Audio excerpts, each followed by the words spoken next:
Welcome back. Find a comfortable position. Let your body settle and gently close your eyes. Take a deep breath in and slowly let it go. Again, breathe in deeply and release, feeling your shoulders drop, your whole body becoming heavier, more peaceful. Let go of your day. Release your worries. Right now, you can simply rest. Our journey so far, our four friends, Peach the bunny, Biscuit the bear, Mittens the cat, and Sunny the duck, traveled to Rome and met Matteo, a kind fox whose community festival was in danger. The magical banner that united his neighborhood had torn beyond repair. The friends journeyed to Naples, where Maria Rosa taught them the special stretch stitch. Inspired by pizza dough, they ate incredible pizza and sfogliatella and learned where to find the magical yarn they needed. Now, they're about to take a ferry to the island of Capri to meet Julia and discover the Limoncello Gold yarn that will save the festival. Settle in now, relax, and let the story carry you gently into sleep. We begin again with Chapter 6, The Ferry to Capri and the Island of Lemons.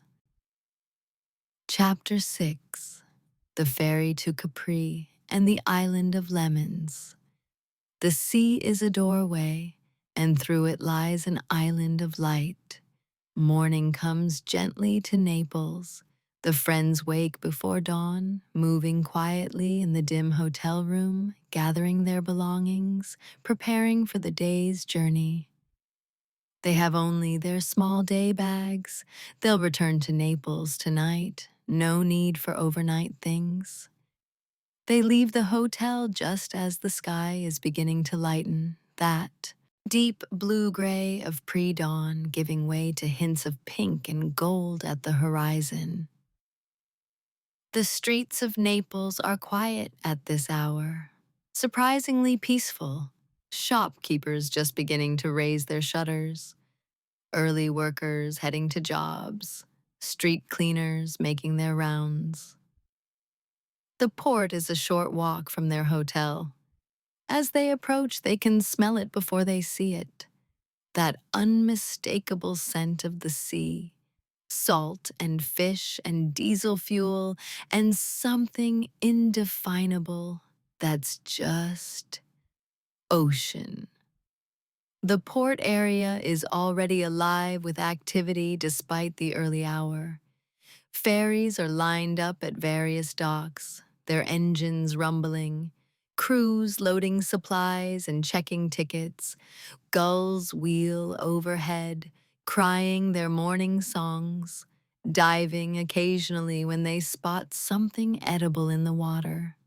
The friends find the ticket office for the Capri ferries and purchase 4 tickets for the 7:00 a.m. departure. The clerk, a young woman with sleep still in her eyes, barely glances at them. She's seen stranger passengers, her expression says. They board the ferry, a sleek modern vessel painted white and blue, and make their way to the upper deck, wanting to be outside for the journey, to feel the wind and sun and spray. They find seats near the railing and settle in, watching as more passengers board, tourists with cameras and guidebooks, locals with shopping bags, a few business people in suits. At exactly 7:00 a.m., the ferry's horn sounds, a deep, resonant blast that echoes across the port, and the vessel begins to move, pulling away from the dock with a gentle lurch, turning smoothly, heading out of the harbor and toward open water. As they leave the port, The city of Naples spreads out behind them, buildings climbing the hills, church domes and bell towers dotting the skyline. And above it all, dominating the landscape, Vesuvius. In the early morning light, the volcano looks almost gentle. Its slopes green and peaceful, but there's still that sense of power, of sleeping potential. The ferry picks up speed as it enters open water. The Bay of Naples is relatively calm this morning, the water a deep blue-green, catching the early sunlight and transforming it into sparkles and gleams. The breeze created by the ferry's movement is fresh and pleasant, carrying the scent of salt and kelp. Sunny stands at the railing, her wings spread slightly to catch the wind, her polka dot bow fluttering. She's more awake than usual at this hour, the sea air and the excitement of the journey energizing her. "I can see fish," she exclaims, pointing down at the water rushing past the hull. And indeed, occasionally a silver flash beneath the surface reveals schools of small fish, darting and weaving. Peach sits on one of the benches, her teal beret secured against the wind, her paw shading her eyes as she gazes ahead, looking for the first glimpse of Capri. Biscuit stands beside the railing, his checkered scarf streaming behind him, looking completely content. And Mittens has climbed onto the actual railing, carefully, safely, her collar bell tinkling in the wind, her eyes fixed on the horizon. The journey from Naples to Capri takes about 45 minutes. As they travel, the sun continues to rise, painting the sky in ever brighter shades of gold and blue. Other passengers on the deck take photos, point out landmarks, chatter in various languages. But the friends are mostly quiet, simply experiencing the journey, the motion of the boat, the sound of water against the hull, the cry of gulls following in their wake. And then, emerging from the morning haze ahead of them, they see it. Capri. The island rises from the sea like something from a dream.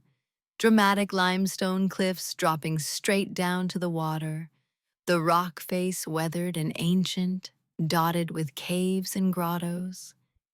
Atop the cliffs, they can see buildings, white and pastel-colored structures clinging to the heights. And everywhere there's green. Trees and gardens and vegetation covering every surface that isn't sheer rock. Oh, Peach breathes. It's beautiful. It's like a fortress, Biscuit observes, or a castle rising straight out of the sea. As the ferry draws closer, more details reveal themselves. They can see the famous Fara, three massive rock formations rising from the sea just off the coast. Dramatic and iconic. They can see the Marina Grande, the main port, with its colorful buildings and boats bobbing in the water. And above it all, they can see the terraces of lemon groves, the trees bright green even from this distance, their yellow fruit visible like small suns among the leaves. The ferry slows as it approaches the dock, its horn sounding again, crew members calling out to workers on the pier. The vessel turns, backs up, bumps gently against massive rubber fenders, and then is secured with heavy ropes. The engines cut off, replaced by the sounds of the island, voices, seabirds, the slap of water against hulls, the distant sounds of traffic from the road above the port. Capri, Marina Grande, comes the announcement. Please disembark carefully. The passengers begin filing off the ferry, and the friends join the flow, walking down the gangplank and onto the dock, stepping onto the island of Capri for the first time. The air here is different from Naples, cleaner, fresher, carrying the strong scent of the sea mixed with something floral and the distinct, wonderful scent of lemons. The temperature is pleasant, warm but not hot, with a breeze that rustles palm trees lining the waterfront. The Marina Grande is charming, a row of buildings in yellows and oranges and pinks facing the water, with restaurants and shops and ticket offices for various boat tours. Small boats are tied up at the dock, painted in traditional blues and whites. Fishermen are working on nets. Tourists are consulting maps and guidebooks. The friends pause to orient themselves. According to Maria Rosa's directions, Julia's shop is in Anna Capri, the upper part of the island. To get there, they need to take either a bus or a chairlift up the steep slopes. Bus or chairlift? Mittens asks. Chairlift, Sunny says immediately. Definitely chairlift. I want to see the view. The others agree. They follow signs to the chairlift station, just a short walk from the port. The chairlift, called the Seggiovia in Italian, is a simple but charming contraption. Open-air seats that carry passengers up the steep mountainside from the coast to the higher elevation of Anna Capri. They purchase tickets and join the short queue. When their turn comes, they carefully climb into one of the chairs. It's designed for two people, so Peach and Sunny take one chair, Biscuit and Mittens the next. The safety bar lowers, and then they're lifted off the ground, the chair swinging slightly as it begins its ascent. The ride is gentle and slow, and absolutely spectacular. As they rise higher, the view opens up, the Bay of Naples spreading out below them, the curve of the coastline, the distant smudge of Vesuvius, the sparkling water, the boats looking tiny from this height. Looking down, they can see the path of the chairlift, over lemon groves and gardens, over terraced vineyards, over rocks and Mediterranean scrub. The scent of lemons is overwhelming now, almost intoxicating. The trees are everywhere, their branches heavy with bright yellow fruit, some of them the size of grapefruits. These are Capri's famous lemons, not the small lemons common elsewhere, but large, thick-skinned, incredibly fragrant lemons that are used to make everything from limoncello to lemon-infused oils to candied lemon peel. I feel like I'm flying, Sunny says, her arms spread, the wind ruffling her yellow feathers. You practically are, Peach replies, though she's holding on to the safety bar a bit tightly. She's not afraid of heights exactly, but this is quite high. The ride takes about 10 minutes, and then they're arriving at the top station in Anna Capri.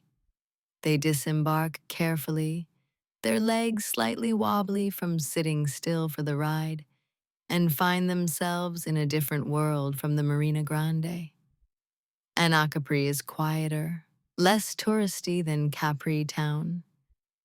The streets are narrow and winding, lined with whitewashed buildings with blue shutters, with small shops and restaurants, with flowers spilling from every window box and balcony.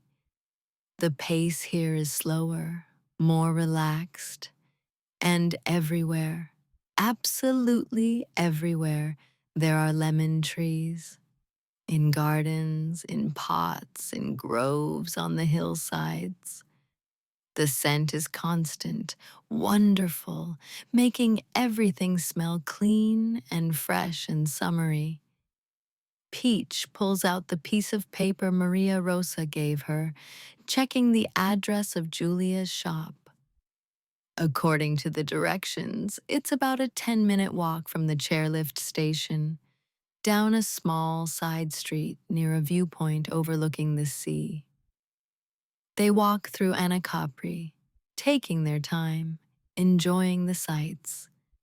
They pass a small church with majolica, tiles decorating its bell tower, the tiles in blues and yellows and greens gleaming in the morning sun.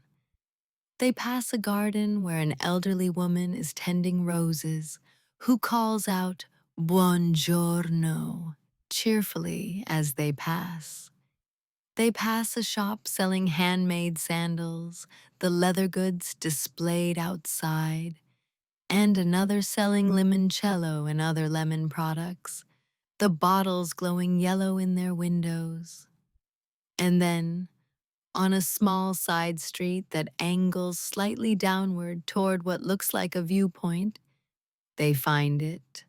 A small shop, painted white with pale yellow shutters, a hand-painted sign hanging above the door, Filati di Giulia, Julia's threads, and below that, a small painting of a white goat wearing glasses. The door stands open, and music drifts out. Something cheerful and upbeat, maybe Italian pop music, turned down to a pleasant background volume. Through the open door, they can see shelves of colorful yarn, a wooden counter, and beyond that, through another doorway, what looks like a terrace with a view of the sea. They approach slowly, and as they do, a voice calls from inside, bright, warm, energetic.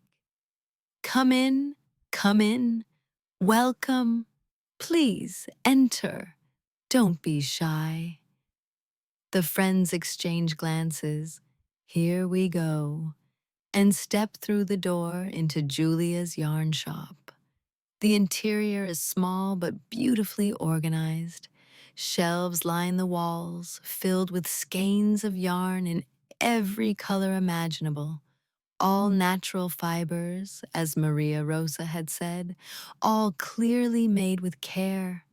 Cotton, linen, wool, blends. Some dyed in vibrant colors, others left in their natural shades. Labels on each shelf note what the yarn is made from, where the fiber came from, what dyes were used. But what catches their attention immediately is not the yarn, but the goat standing behind the counter. Julia is exactly as Maria Rosa described. A white goat, her coat pure snowy white, wearing brown cat-eye glasses that suit her perfectly. She's dressed in a simple linen dress in pale yellow, and her whole demeanor radiates energy and warmth. Her smile is wide and genuine, her eyes bright with curiosity and welcome. Well, well, she says, coming out from behind the counter. What wonderful visitors! So rare to get such interesting customers. Please tell me what brings you to my little shop. Her Italian accent is musical, her English perfect, her voice naturally enthusiastic without being overwhelming. Peach steps forward, removing her teal beret briefly in a small gesture of respect before putting it back on, the woven peach still perfectly positioned. Signora Julia, my name is Peach, and these are my friends, Biscuit, Mittens, and Sunny. We've come from Rome, sent by Maria Rosa in Naples. She said you're the only person who can help us with a very special request. At Maria Rosa's name, Julia's expression shifts, becomes even warmer if that's possible, touched with fondness and respect. Maria Rosa sent you? Ah, she is wonderful, that woman. A true master. If she sent you, here, then you must need something very particular indeed. She gestures toward the doorway, the back. Please, come out to my terrace. We'll sit, have some limonata, and you'll tell me everything. She leads them through her workshop, where they can see spinning wheels and baskets of raw fiber and works in progress, and out onto a terrace that takes their breath away. The terrace is small, just big enough for a table and several chairs, surrounded by a low wall. But the view is extraordinary. They're high above the sea, looking out over the Mediterranean, which is a brilliant blue today, sparkling in the sun. Below, they can see the coastline, the beaches, the boats. And to the sides, they're surrounded by lemon trees. A small grove right here on this terrace, the branches heavy with fruit, leaves rustling in the sea breeze. Sit, sit, Julia encourages, gesturing to the chairs. I'll get the limonata. She disappears back into her workshop and returns quickly with a pitcher of fresh limonata, lemonade made from her own lemons, and glasses. She pours for each of them, and they accept gratefully.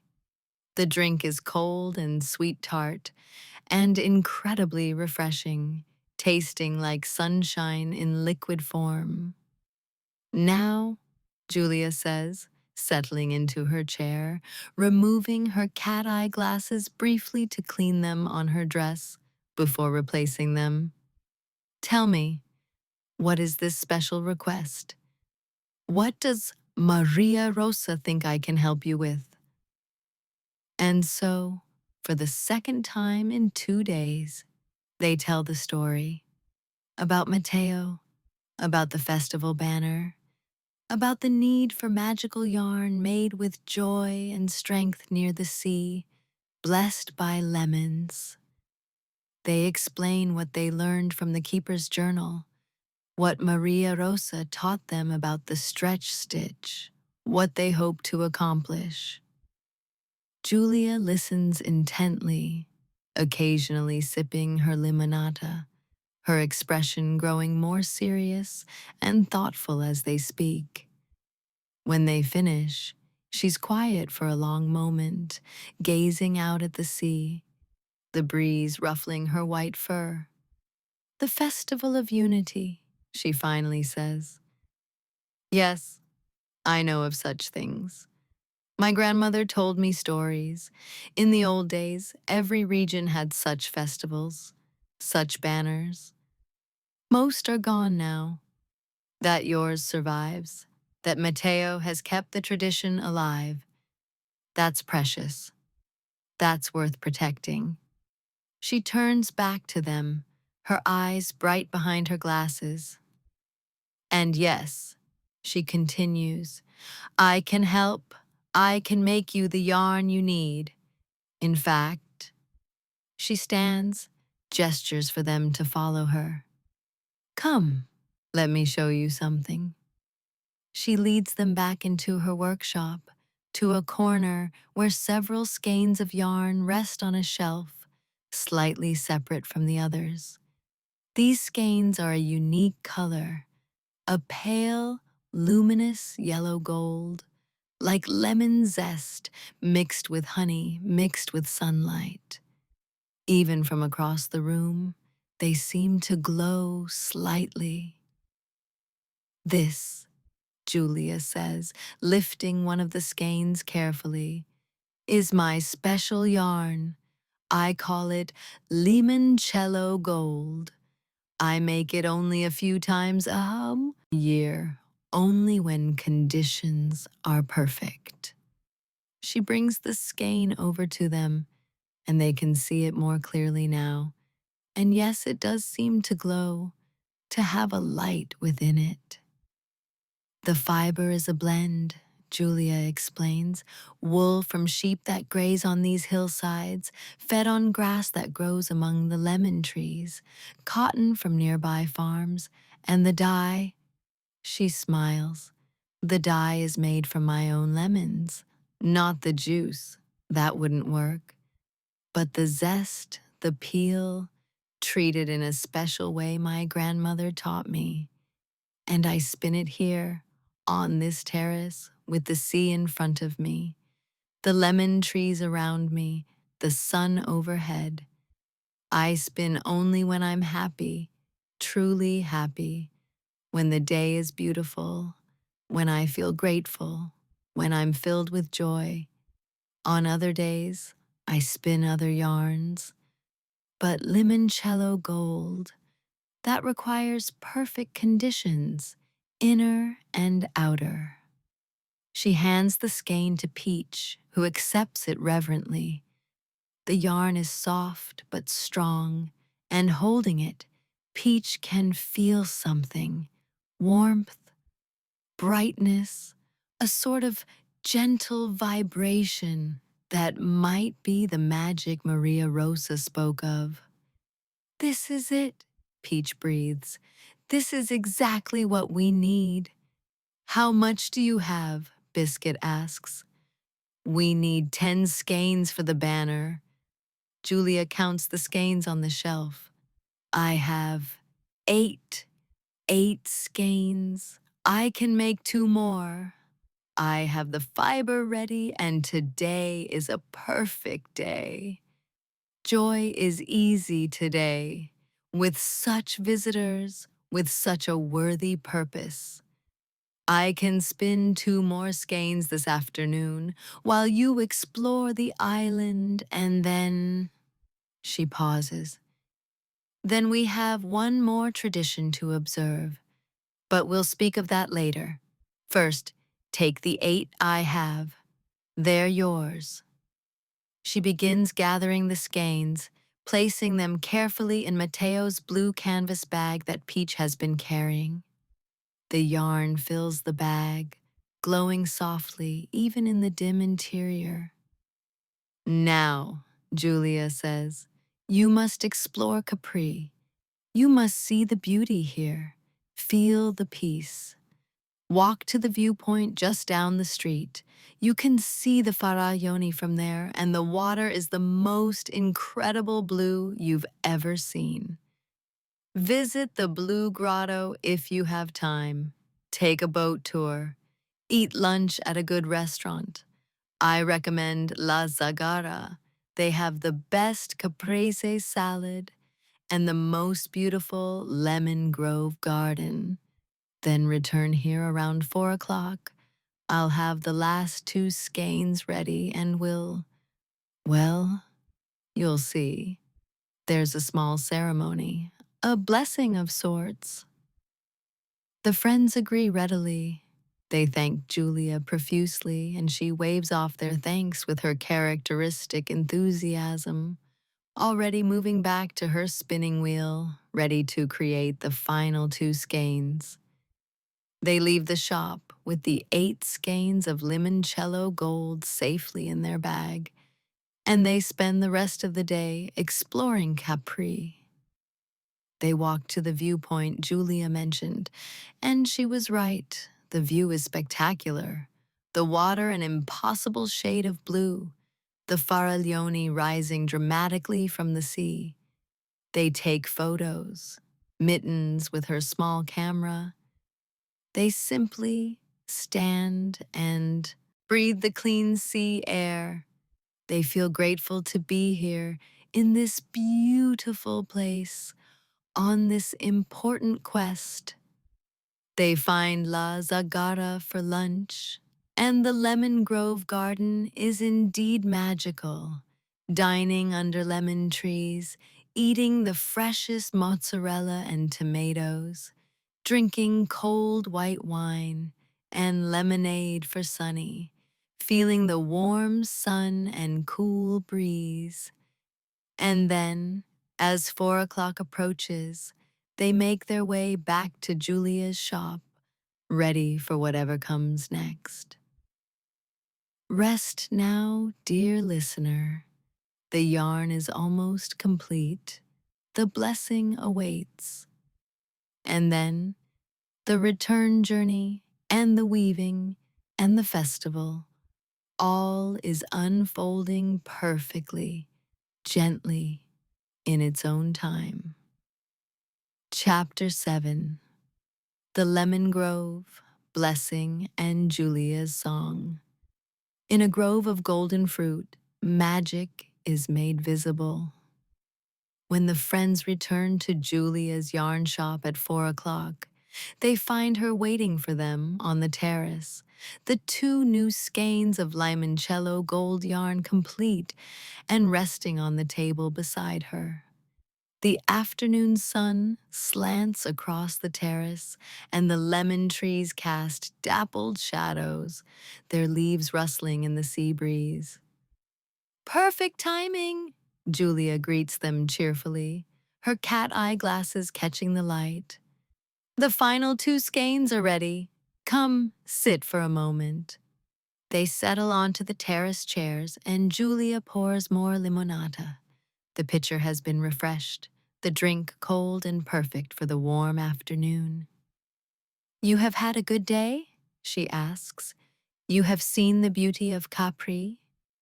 They nod enthusiastically, describing their explorations, the views, the blue grotto boat tour they took, the grotto's water glowing an otherworldly electric blue, the lunch in the lemon grove, the peaceful wandering through Anna Capri's quiet streets. Julia listens with obvious pleasure, clearly happy that they've enjoyed her island. Then she grows slightly more serious, though her warmth never dims. Now, she says, we must complete the yarn properly.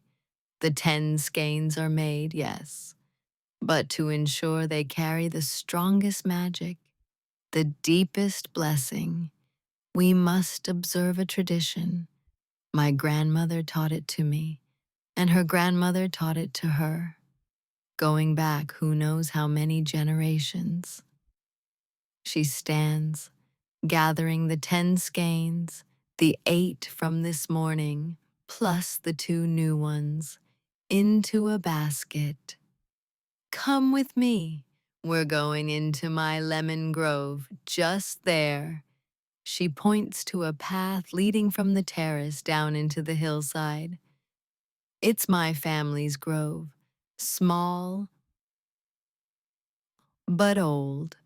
The trees have been here for over 100 years. They follow her down a narrow path lined with stones, descending about 20 feet, and find themselves in a small grove of perhaps 15 lemon trees. The trees are old, their trunks thick and gnarled, their branches heavy with fruit. The ground beneath is soft grass mixed with fallen lemon leaves. The air here is saturated with the scent of lemons, sweet, sharp, clean, wonderful. In the center of the grove is a flat stone, worn smooth, about the size of a small table. Julia places the basket of yarn on this stone. This stone, she explains, has been here since before my family owned this land. Some say it's ancient, Roman maybe, or even older. It's been part of lemon blessings for as long as anyone can remember. She arranges the 10 skeins of limoncello gold in a circle on the stone, each skein touching the ones on either side, creating an unbroken ring of luminous yellow gold. Now, Julia continues, each of you must place your hands, or paws, or wings on the yarn, all of us touching it at once, creating a circle of connection. The friends step forward and place their hands on the skeins. Peach's paw, Biscuit's large paw, Mittens' smaller paw, Sunny's wing. Julia places her own hoofed hands as well, completing the circle. Good, she says softly. Now we must tell the yarn what it's for. We must give it its purpose. This is important. Yarn made with joy is powerful, but yarn made with joy and directed toward a specific good purpose becomes even more so. So we tell it, this yarn will create a banner that unites community. This yarn will hold space for gathering, for joy, for connection. This yarn will help people remember they're not alone, that they belong to something larger than themselves. We tell it this, and the yarn listens. She pauses, then begins to speak in Italian, her voice taking on a rhythmic, almost chanting quality. The friends don't understand all the words, but they understand the intention. She's speaking to the yarn, to the lemon trees, to the land itself, naming the purpose of this fiber, asking for blessings, offering gratitude. And as she speaks, something begins to happen. The skeins of yarn start to glow more brightly, not dramatically, not like a spotlight, but subtly, increasingly. The golden yellow color deepens, becomes more luminous, and a warmth emanates from the fiber, spreading through their hands where they touch it. The lemon trees seem to respond too. The leaves rustle more actively, though the breeze hasn't changed. A few late afternoon butterflies appear from nowhere, circling the stone. A bird lands on a nearby branch and begins to sing, a pure, clear song that sounds like joy distilled into music. Julia's voice continues, rhythmic and sure, and now she begins to sing an old melody, simple but beautiful, a folk song perhaps, or something older. The friends don't need to know the words. They can feel what the song means. It's about community, about gathering, about the joy of being together under the moon and stars. The yarn glows brighter still, and now the friends can see tiny sparks within the fiber, like captured fireflies, or like the sparkle of sun on water, or like the gleam of stars. The magic is visible now, tangible, real.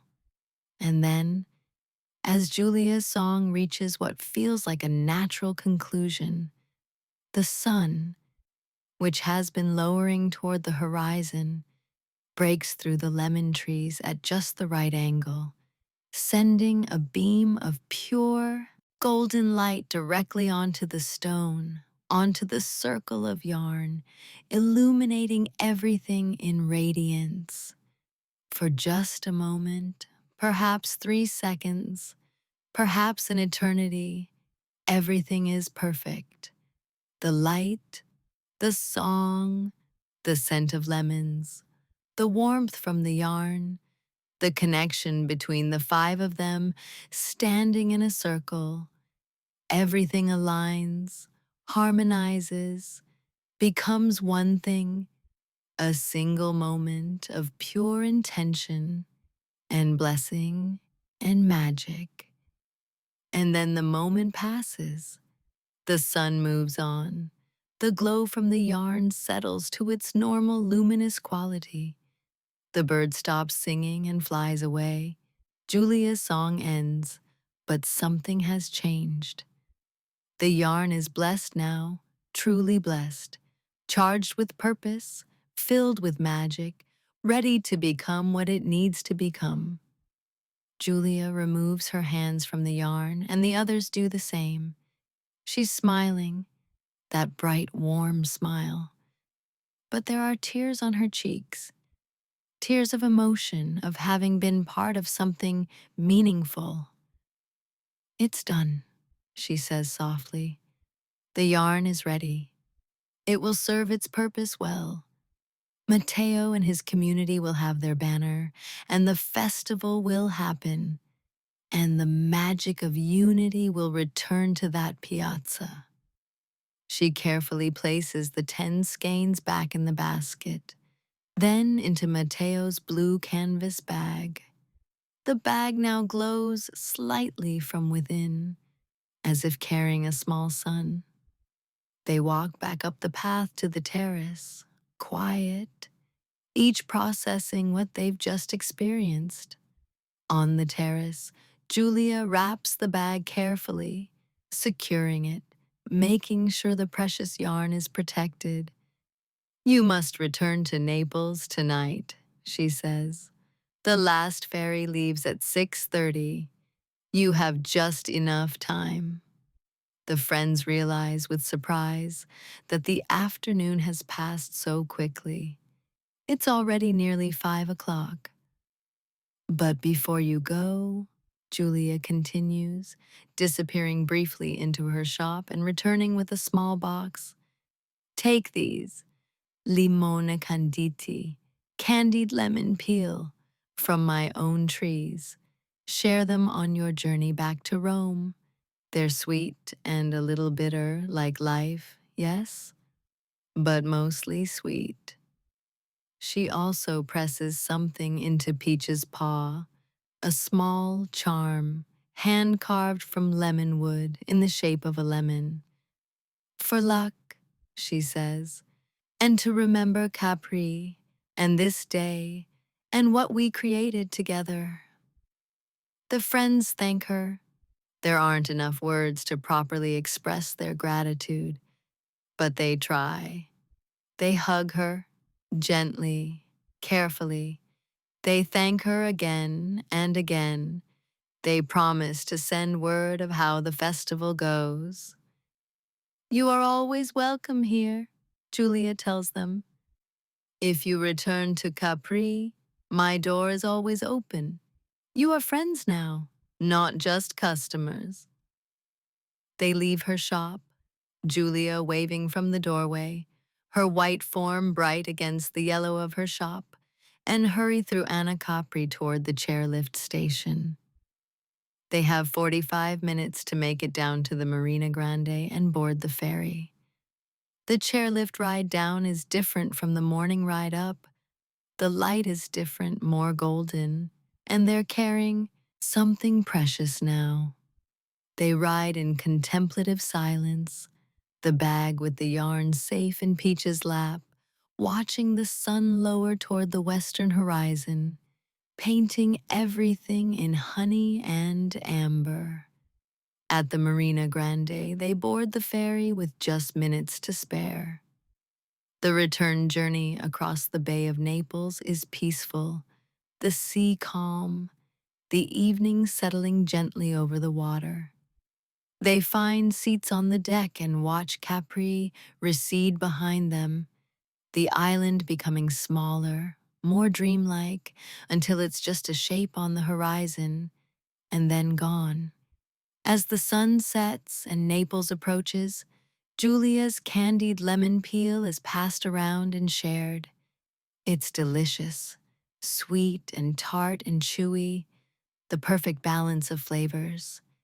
And it tastes like Capri, like the grove, like the blessing they witnessed, like the magic now traveling with them toward Rome. They reach Naples as dusk is falling, the city lit up against the darkening sky.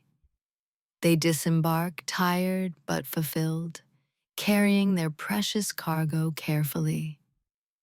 They spend one more night in their Naples hotel. They'll return to Rome tomorrow morning. They eat a simple dinner at a trattoria near their hotel, then collapse into their beds, exhausted but happy. Sunny is asleep instantly, as usual. Mittens gazes out the window, her silver bell catching faint light from the street. Biscuit stretches out with a contented sigh. And Peach, after ensuring the bag with the yarn is safely positioned where she can see it, closes her eyes and lets sleep take her. Tomorrow they return to Rome. Tomorrow they deliver the yarn to Matteo. Tomorrow the banner making begins. But tonight, only rest. Only the satisfaction of having completed their quest successfully.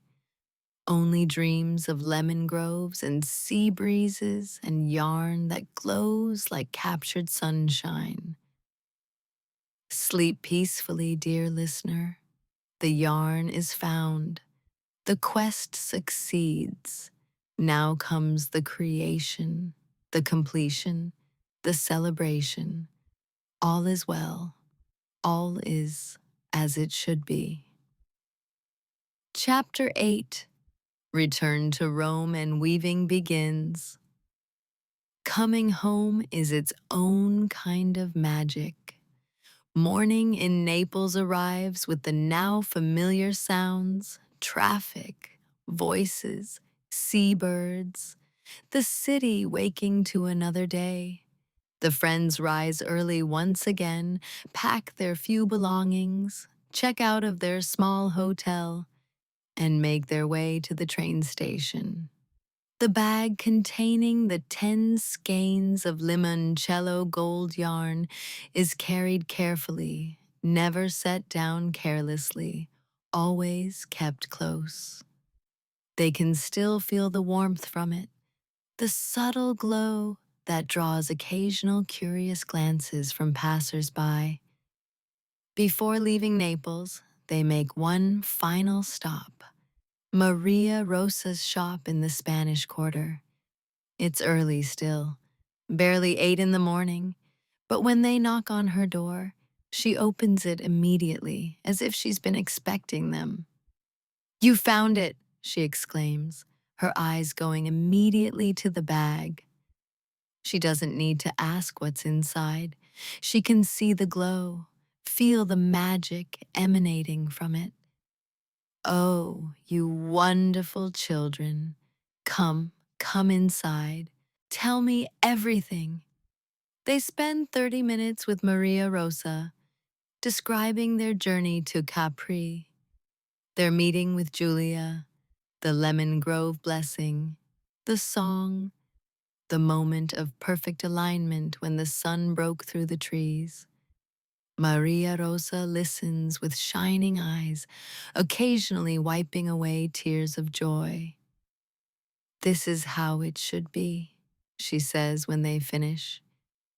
"This is the old way, people helping people, communities supporting each other, magic made through care and connection rather than just taken or bought.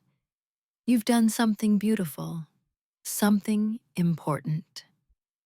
She insists on giving them breakfast, strong coffee and cornetti, Italian croissants, still warm from the nearby bakery. And when they finally must leave to catch their train, she walks them to the edge of the Spanish Quarter, hugging each of them tightly. "Go," she says, "go save that festival. And if you're ever back in Naples, you come see Maria Rosa again, you hear me?" They promise they will, and they mean it. The train journey back to Rome is peaceful.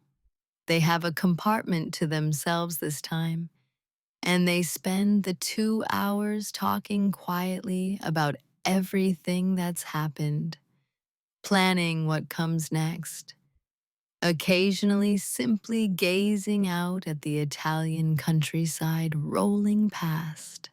Sunny sleeps for most of the journey, curled up on the seat, her polka dot bow slightly askew. Mittens watches the scenery, her bell tinkling softly with the train's movement. Biscuit reads his guidebook, though he's already read it twice. And Peach holds the bag with the yarn on her lap, her paws resting gently on it, feeling its warmth, its purpose, its promise. They arrive at Roma Termini in the late morning. The station is as busy as ever, but now it feels familiar, almost like coming home. They know which exit to take, which direction to walk, how to navigate the streets. They take a taxi directly to Trastevere, to the piazza where they first met Matteo. The driver, an older man with a weathered face and kind eyes, asks where they're from, what brings them to Rome, and when they mention, vaguely, that they're helping with a community festival, he insists on not charging full fare. Community is important, he says firmly, in accented English. You help community, I help you. Is fair. They thank him profusely and add a large tip anyway, which he accepts with a nod and a smile. And then they're standing once again in the small piazza in Trastevere, the fountain splashing gently in the center, the familiar buildings surrounding them, the torn banner still hanging limply from the platform where they first saw it. But now, everything feels different. Because they're here to fix it, they have what's needed. Matteo emerges from his apartment almost immediately. He must have been watching for them. His face lights up when he sees them, and he hurries across the piazza, his Italian flag scarf bright in the noon sun. "You're back," he exclaims. "I've been checking for you every hour. You, did you find?" Peach holds up the blue canvas bag, which is glowing visibly now in the bright midday light. "We found it," she says simply. "Limoncello Gold yarn, spun by Julia of Capri, blessed in her lemon grove. 10 skeins, exactly what you need." Matteo stops, stares, and then very slowly sinks down to sit right there in the middle of the piazza, overwhelmed. He's not crying, exactly, but his eyes are very bright, and his voice when he speaks is thick with emotion. "You did it," he whispers. "You really did it. I... I wasn't sure. I hoped, but I wasn't sure. And you did it." The friends join him, sitting in a circle right there on the ancient stones of the piazza. Peach opens the bag and carefully removes the skeins one by one, arranging them on the ground between them. The limoncello gold yarn glows in the sunlight, warm and bright and beautiful, the color of lemons and honey and sunshine. Matteo reaches out tentatively, as if afraid to touch something so precious. But when his paw makes contact with the yarn, he gasps. "I can feel it," he says. "The magic, the joy, the everything. This is it. This is exactly what the original banner had. Oh, thank you. Thank you so much." They sit there for a few more moments, just looking at the yarn, appreciating what they've accomplished together. Then, practical needs reassert themselves. "When can we begin weaving?" Peach asks. "Now," Matteo says immediately. "Right now, if you're willing. I have people ready. The weavers I mentioned, the ones who know the traditional patterns. They've been waiting. We can begin this afternoon." "Then we should," Biscuit agrees. "The solstice is in less than 2 weeks. There's no time to waste." Matteo gathers the skeins carefully back into the bag, and they all rise. He leads them to a building on the piazza's northern side, a community center of sorts, a space used for neighborhood gatherings and events. Inside is a large open room with a high ceiling, good light from tall windows, and in the center, a large frame has been set up, a weaving frame, simple but sturdy, waiting for the new banner. Several people are already there, 3 elderly women and 1 middle-aged man, all of whom Matteo introduces as master weavers, people who learn the traditional techniques from their parents and grandparents. They examine the Limoncello Gold yarn with evident appreciation, commenting on its quality, its color, its evident magic. "This will work," one of the elderly women says decisively. "This will work beautifully." And so the work begins. First, they must prepare the frame, stringing the warp threads that will form the vertical structure of the banner. This is done carefully, precisely, using a portion of the limoncello gold yarn. The 4 friends help where they can, following instructions, learning as they go.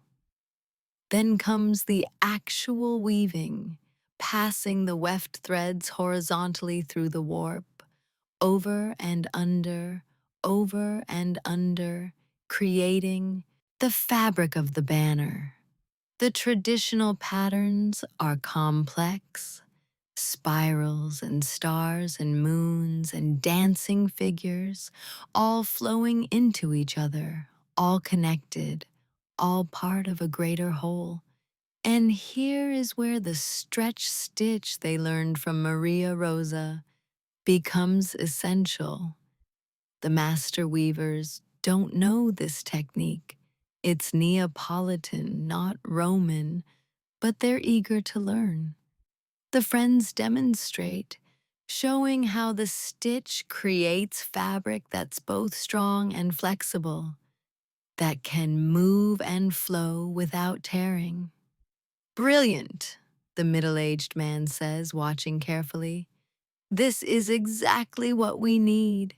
May I try?" And so, the knowledge is shared, passed from one generation and one city to another, traditions blending and supporting each other. The work is slow, meditative, peaceful. The room fills with the soft sounds of shuttles passing through the warp, threads being tightened, quiet conversations about tension and pattern and color. Time passes without being noticed. Hours blend together in the focused work. The friends take turns helping, sometimes weaving, sometimes holding threads, sometimes simply sitting nearby and providing moral support. Sunny predictably falls asleep in a corner on a cushion, her small snores a gentle background rhythm. Mittens watches everything with keen interest, her photographer's eye appreciating the visual beauty being created. Biscuit helps with the heavier work, using his strength to adjust the frame when needed. And Peach works alongside the master weavers, learning the patterns, contributing to the creation. They break for a late lunch, sandwiches and fruit brought in by neighbors who've heard about the banner's recreation and want to support the work. The community is gathering, just as the banner's magic is meant to gather them. As the afternoon fades into evening, a significant portion of the banner has been completed. It's perhaps a quarter done, the bottom section, where the foundation must be strongest. The limoncello gold yarn glows in the weaving frame, and already the patterns are visible. Spirals reaching upward, stars beginning to take shape, the suggestion of dancing figures waiting to be completed. "This is beautiful work," one of the elderly weavers says, stepping back to admire it. The best I've seen in years. The yarn is perfect. The pattern is holding. The stretch stitch is working exactly as needed. Matteo, who has been coordinating everything, calling in supplies, managing the workflow, looks exhausted but deeply happy. We can finish this, he says. We have enough time. If we work every day, a few hours each day, we'll have it complete well before the solstice. We'll help, Peach promises, every day, as much as you need. They work until the light fades and it becomes too dim to see the threads clearly. Then they carefully cover the partial banner with clean cloth, protecting it, and everyone heads home for the evening. The friends return to their small apartment, tired but satisfied. They prepare a simple dinner, pasta with tomato sauce, a salad, bread, and eat on their balcony as the Roman evening settles around them. We're really doing this, Sunny says, more awake now after her afternoon nap. We're actually recreating the banner. We are, Mittens confirms, and it's going to be beautiful. More than beautiful, Biscuit adds. It's going to be magical. You can already feel it, even unfinished. Peach nods, gazing out at the rooftops, at the distant glow of Sacré-Cœur on its hilltop. Maria Rosa was right, she says softly, and Julia was right, and Matteo was right. This matters. Communities need these things, these traditions, these gatherings, these moments of unity. We're part of a preserving something important. They sit in comfortable silence for a while, watching the stars appear one by one in the darkening sky. Tomorrow they'll return to the community center and continue the weaving. And the day after that, and the day after that, until the banner is complete. But for now, there's only this, the peace of evening, the satisfaction of work well begun, the comfort of friendship, the promise of more to come. Rest now, dear listener. The weaving continues, the banner grows, the festival approaches. All is progressing perfectly, in gentle steps, toward completion and celebration. Chapter 9. Completing the banner and the community gathers. The final stitches are always the most meaningful.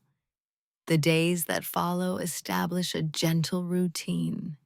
Each morning, the friends wake in their Trastevere apartment, prepare simple breakfast, and walk to the community center. They arrive to find the master weavers already there, or arriving shortly after, and the work begins. The banner grows slowly but steadily. More spirals appear, reaching upward like vines or prayers. Stars multiply, creating constellations. The dancing figures become more defined. You can see their joy, their movement, their connection to each other. And woven throughout everything, subtle but present, are patterns that suggest gathering, unity, community, hands reaching toward hands, circles that connect and overlap, paths that lead to a central point. The Limoncello Gold yarn shimmers as it's woven, and everyone who works with it comments on how pleasant it is, how it seems to want to go where it's needed, how it rarely tangles or catches, how touching it brings a small sense of warmth and happiness. More community members come to watch, to help in small ways, to bring food and drinks for the workers. Children sit on the floor and draw pictures, of what they think the completed banner will look like. Elderly residents share stories of past festivals, of how the banner used to glow in the moonlight, of how dancing beneath it felt like being held in something larger and more loving than yourself. The four friends work alongside everyone else, no longer visitors but part of the community, at least temporarily. They've learned the patterns now, can work sections on their own. The stretch stitch has become second nature, and the Roman weavers have fully adopted it, agreeing that it's superior to their traditional methods for this particular purpose. Sunny, despite her tendency toward sleepiness, proves surprisingly good at the detail work. Her small wings are perfect for working the tiny stars, the delicate connective threads. Mittens' keen eye catches any inconsistencies, any place where the pattern needs adjustment. Biscuit's patience and strength make him invaluable for the structural elements, and Peach's natural care and precision ensure that every section she works on is beautiful. As the days pass and the banner grows, something else happens too. The community center becomes a gathering place. People start stopping by not just to check on the banner's progress, but to visit with each other, to share conversation, to reconnect with neighbors they've drifted apart from. The banner isn't even complete yet, but already it's working its magic. Already it's bringing people together. Matteo watches this with evident emotion.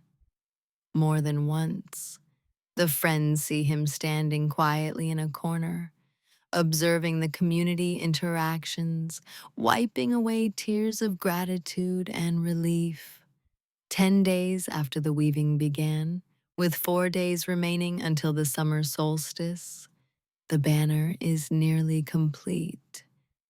Only the very top section remains, the final stars, the culminating spiral, the border that will frame everything. The master weavers decide that this final section should be worked by everyone together, a collective effort to finish what has been a collective creation. So that final afternoon, the room fills with people, not just the regular weavers, but community members who want to contribute even a single stitch, children carefully supervised by their parents, elderly residents whose shaking hands can still manage a thread or two. The friends are part of this final weaving too. Each of them takes a turn working on the border. Peach creates a section of decorative edging. Biscuit places several of the final stars. Mittens adds delicate connecting threads, and Sunny, with her small wings moving carefully, places the very last stitch. There, she says softly, stepping back. It's done. The room falls silent. Everyone stops what they're doing and simply looks at what they've created together. The banner is magnificent. It's larger than the friends expected, easily 12 feet wide by 8 feet tall, sized to stretch across the platform in the piazza and be visible to everyone gathered there. The Limoncello Gold yarn glows throughout, creating a fabric that seems lit from within. The patterns are intricate and beautiful, spirals and stars and moons and dancing figures, all flowing together, all connected, all part of a harmonious whole. And woven throughout, visible to those who look closely, are the names of everyone who helped create it. Tiny text worked into the border, a permanent record of community effort. "It's perfect," one of the elderly weavers says, her voice thick with emotion. "It's even more beautiful than the original. Look at it. Just look at it." And they do. They stand there, this group of people, master weavers and friends, children and elders, longtime residents and temporary visitors, and they look at what they've created together.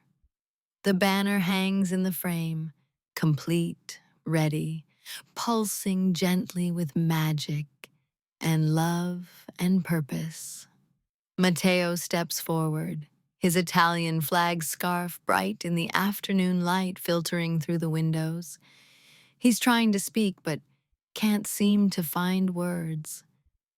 Finally, he just says, simply, "Thank you, all of you. Thank you." That evening, they install the banner in its proper place. The entire community turns out to watch. The platform in the piazza has been cleaned and repaired, the two pillars reinforced. As the sun begins its descent toward the western horizon, painting everything in gold, Matteo and several strong volunteers carefully carry the banner from the community center to the piazza.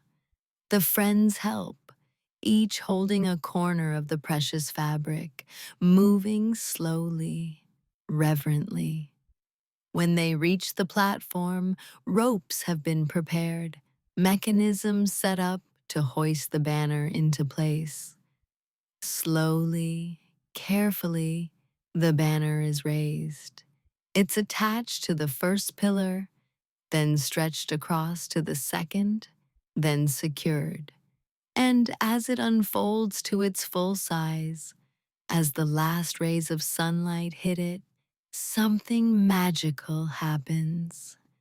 The banner begins to glow more brightly, not just the shimmer of the yarn, but a true radiant glow, soft and golden and warm. The spirals seem to move slightly, rotating gently. The stars twinkle, as if they're real celestial bodies. The dancing figures appear to sway in an invisible breeze.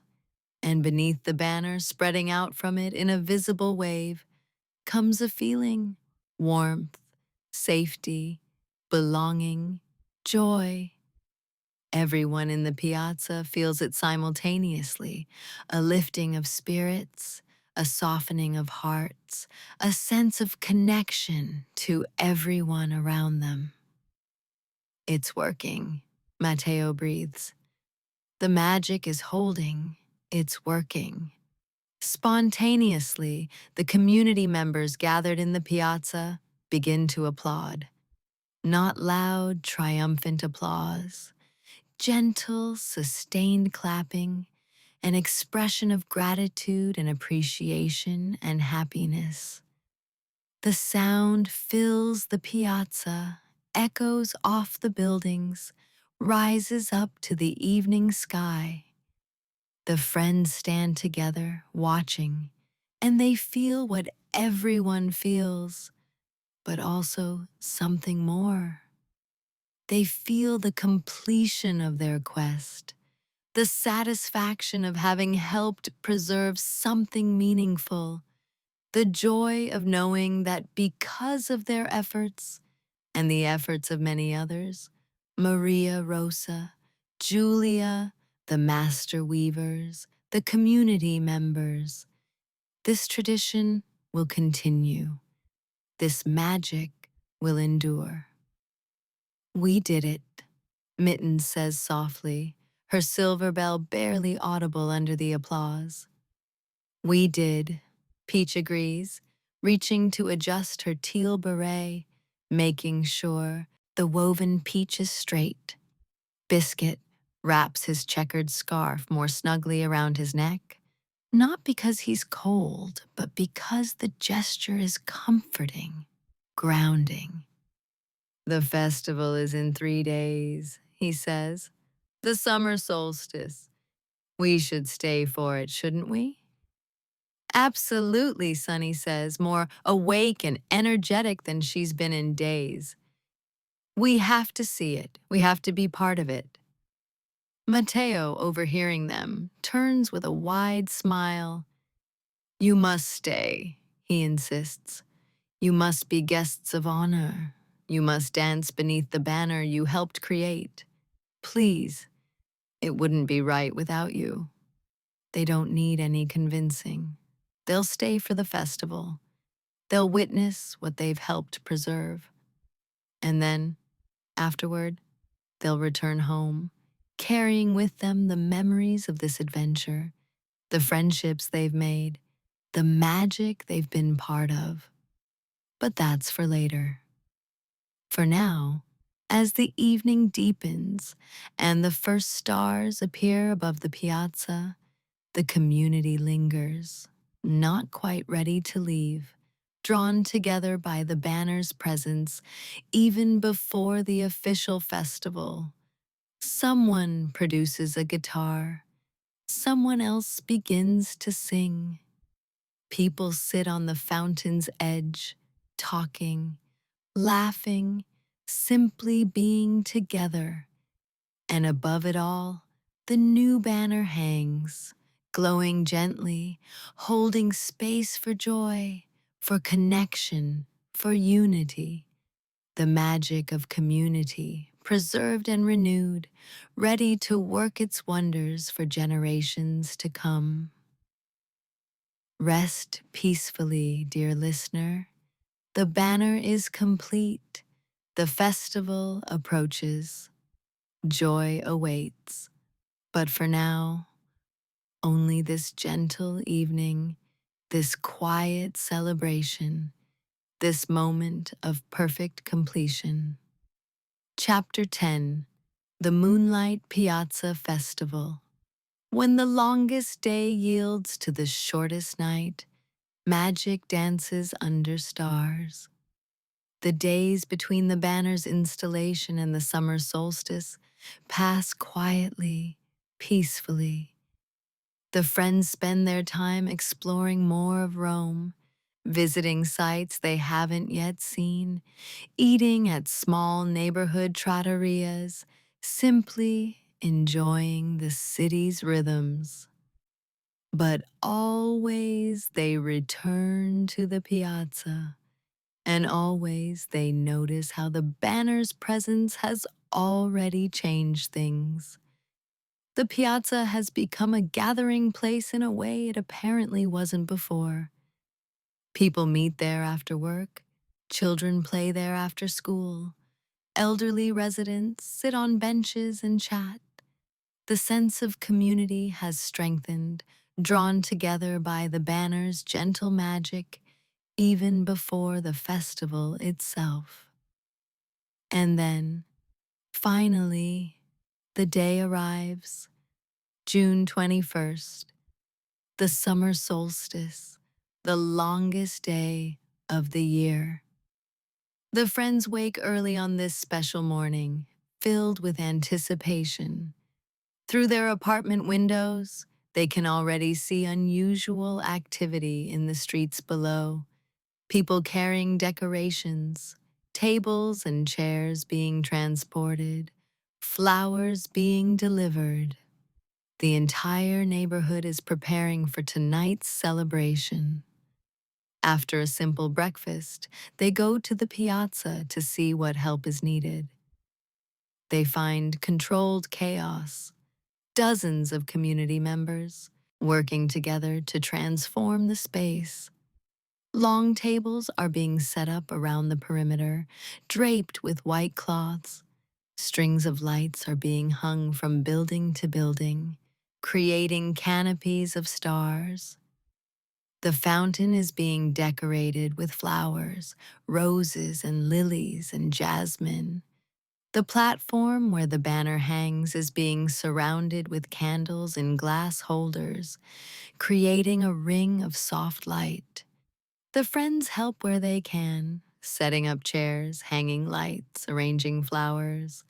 Matteo is everywhere, coordinating everything, his energy seemingly limitless despite the long days of work he's put in. By noon, most of the physical preparations are complete. Now comes the food preparation. Matteo explains that the festival tradition involves everyone bringing a dish to share, something homemade, something they're proud of, something that represents them. The tables will be covered with offerings from the community, a literal feast of shared abundance. The friends realize they should contribute something too. After some discussion, they decide on pasta, specifically pasta aglio e olio, pasta with garlic and oil, a simple but delicious dish that they can make in their small apartment kitchen. Biscuit oversees the cooking, Peach manages the timing, Mittens handles the garlic, lots of garlic, thin sliced, golden, but not brown, and Sunny stirs the pasta to prevent sticking. They transport their offering to the piazza in a large covered dish, still warm, the smell of garlic and olive oil and parsley trailing behind them.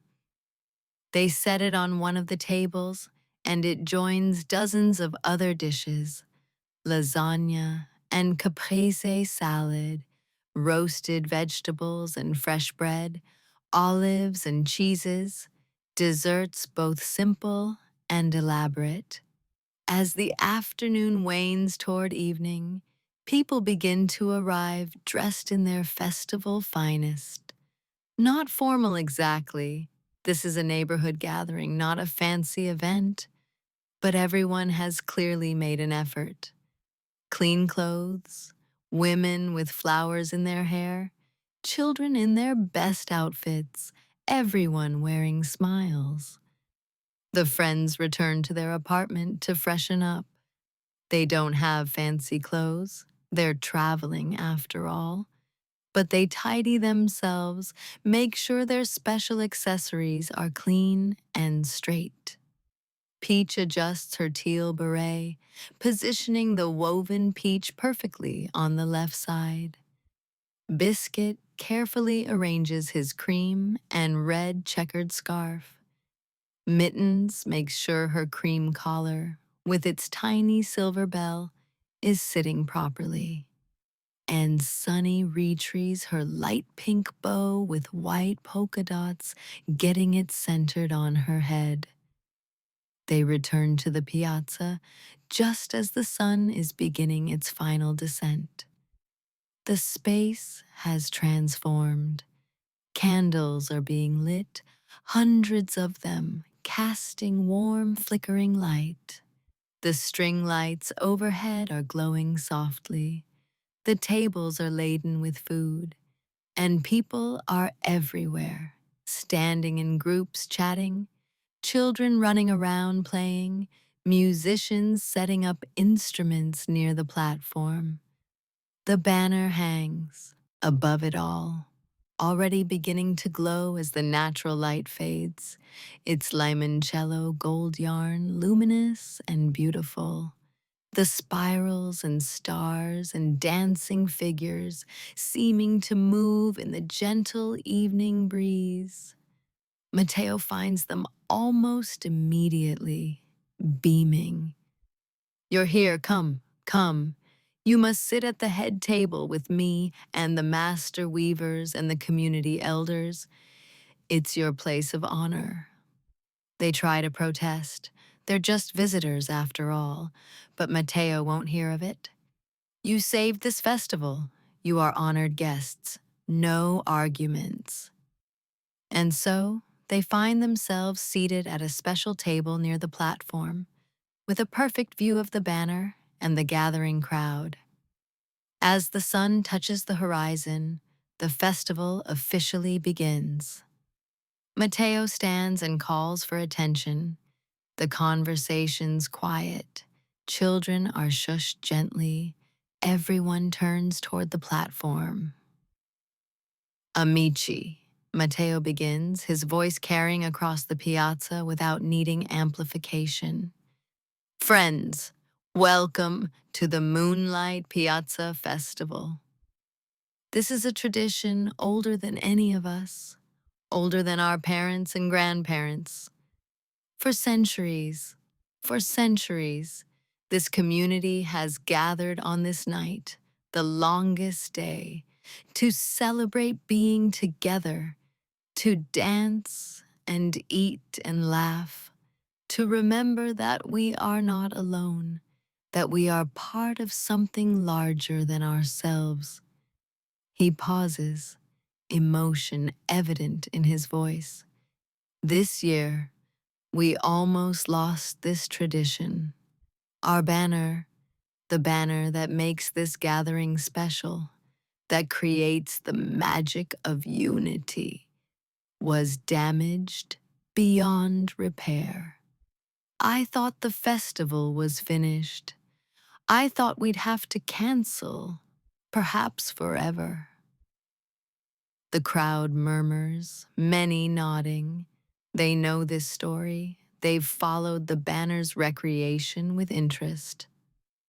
But then, Matteo continues, gesturing to where the friends are seated. 4 visitors came to our piazza. 4 friends from far away who heard about our problem and said simply, "We can help." They traveled to Naples, to Capri. They found magical yarn made with joy and blessed by lemon trees and sea breezes. They brought it back.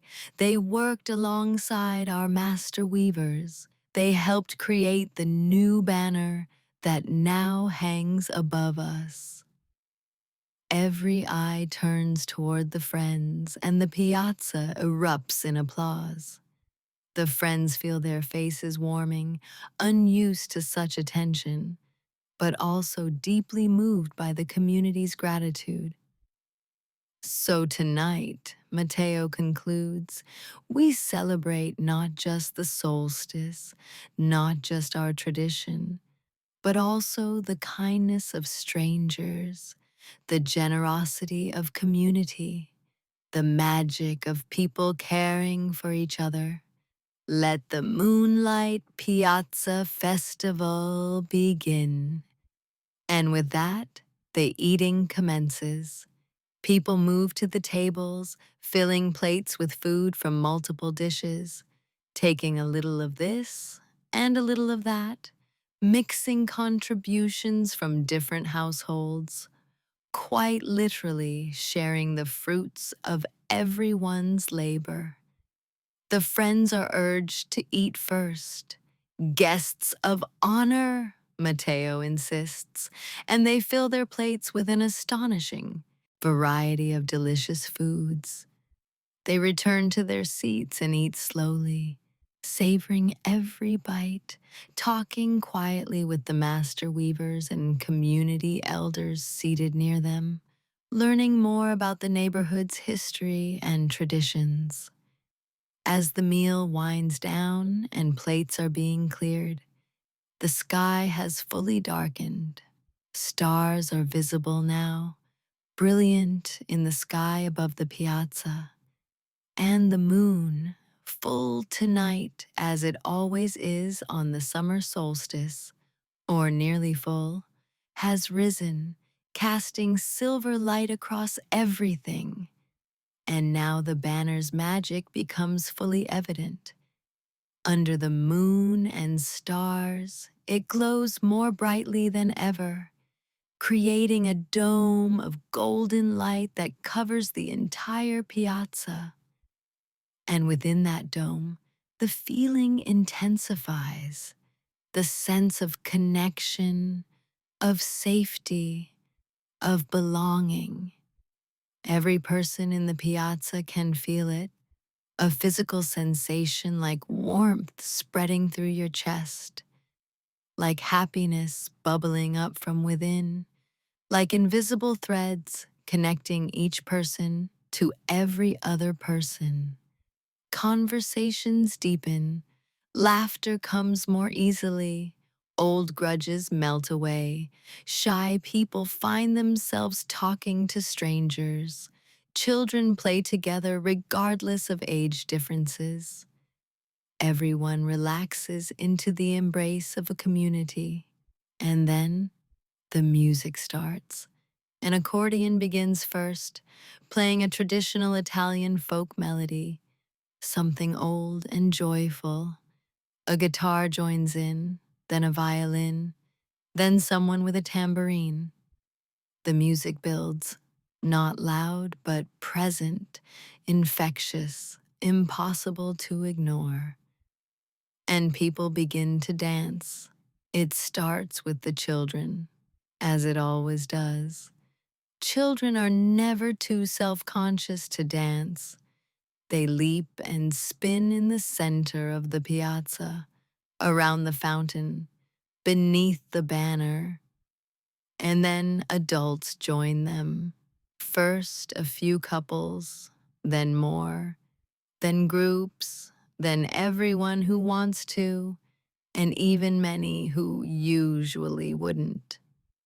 The dancing is joyful, unself-conscious. Sometimes it's traditional folk dances with specific steps. Sometimes it's just moving to the music however feels right. Young and old, good dancers and terrible dancers, everyone participates. Because under the banner's influence, there's no judgment, no self-consciousness. There's only joy, only celebration, only the pleasure of moving together to music under the stars. Matteo pulls the friends into the dancing. You must, he insists. You helped make this possible. You must experience the magic fully. And so they dance. Peach, who usually worries about doing things correctly, finds herself moving without thinking, just feeling the music and responding. Biscuit, despite his size, moves with surprising grace, his checkered scarf flowing behind him. Mittens leaps and spins, her silver bell ringing in time with the music, her joy evident. And even Sunny, usually so sleepy, dances with energy and delight, her polka dot bow bouncing with every movement. They dance with Matteo, with the master weavers, with children and grandparents, and everyone in between. They form circles that spin and reform. They dance individually and together. They dance until they're breathless and laughing and completely, perfectly happy. As midnight approaches, the music shifts, becomes slower, softer, more contemplative. The dancing slows too, becomes swaying rather than leaping, becomes gentle rather than exuberant. People begin to drift to the edges of the space, sitting on the fountain rim or on chairs, catching their breath, but still feeling the connection, still held in the banner's embrace. Matteo returns to the platform for one final announcement. The community quiets, listening. The solstice is passing, he says softly. The longest day is becoming tomorrow. But the magic we've shared tonight, this will last. This will carry us through the year. And next summer, on the next solstice, we'll gather again, under this banner, together, always together. A gentle murmur of agreement ripples through the crowd, and then, spontaneously, people begin to sing, not a planned song, Not anything organized, just a folk melody that everyone seems to know. A song about home and community and belonging. The voices blend and harmonize, creating something beautiful, something moving, something that seems to rise up toward the stars. The friends, standing together near the fountain, join in as best they can, humming when they don't know the words, simply adding their voices to the collective whole. As the song ends, as the final notes fade into the night, there's a long moment of perfect silence. And in that silence, everyone present feels it, the completion, the rightness, the sense that something important has happened here tonight, something that will be remembered and cherished. Slowly, peacefully, the festival winds down. Families with young children begin to leave, the children half asleep in their parents' arms. Others linger, talking quietly, not quite ready to let the night end. The candles burn lower, the music becomes softer, more intermittent. The friends help with cleanup, gathering plates, folding tablecloths, extinguishing candles that have burned dangerously low. But much of the cleanup is left for tomorrow. Tonight is about the experience, not about practicality. Finally, in the deep hours of the night, only a few people remain in the piazza. Matteo, the friends, a handful of others who seem reluctant to leave. They sit together on the fountain's rim, looking up at the banner, at the stars, at the moon now high overhead. Thank you, Matteo says again, not for the first time. I'll never stop thanking you.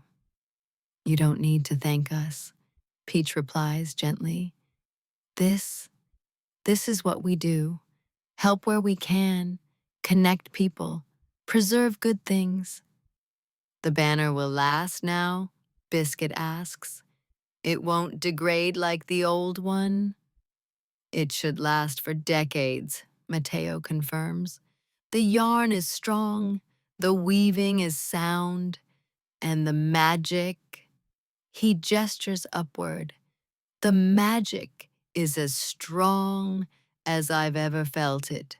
Stronger than the old banner, maybe, because it was made with so much love, by so many hands, with such clear intention. This banner will serve the community well for a very, very long time. They sit in comfortable silence for a while longer, and then, finally, they rise. The night has become early morning. The festival is truly over. They say goodnight to Matteo, to the few remaining community members. They walk back to their apartment through streets now completely silent, the city asleep. Back in their small apartment, they prepare for bed quietly, tiredly but contentedly. They'll leave Rome tomorrow, or rather today since it's already past 3 a.m.